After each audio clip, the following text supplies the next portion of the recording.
अगर आपको वीडियो अच्छी लगे तो लाइक करो, शेयर करो और नीचे कमेंट करो। न्यूज़ मज़े वीडियोस के लिए चैनल सब्सक्राइब करना मत भूलें। शुक्रिया।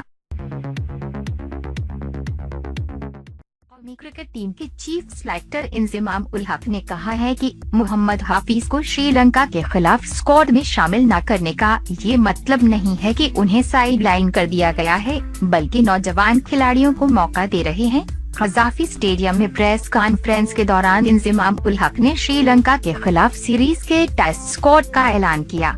मोहम्मद हाफिज को टीम से बाहर करके शान मसूद को टीम में शामिल किए जाने के हवाले से पूछे गए सवाल के जवाब में इंजमाम उल हक ने कहा कि शान मसूद को वेस्ट इंडीज में दोबारा सिलेक्ट करके टेस्ट मैच खिलाया था। हमारा ख्याल है कि जिसको सिलेक्ट किया है इसको मौका देना चाहिए। हम नौजवान खिलाड़ियों को आजमा रहे हैं, लेकिन इसका ये मतलब नहीं है कि सीनियर्स को साइडलाइन कर दिया गया है।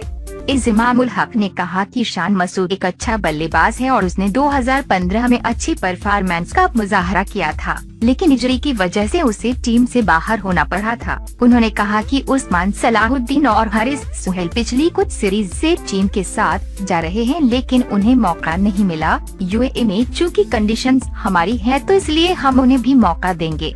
अगर आपको वीडियो पसंद आई हो तो लाइक करो, नीचे दिए गए सब्सक्राइब बटन पर क्लिक करके शुक्रिया का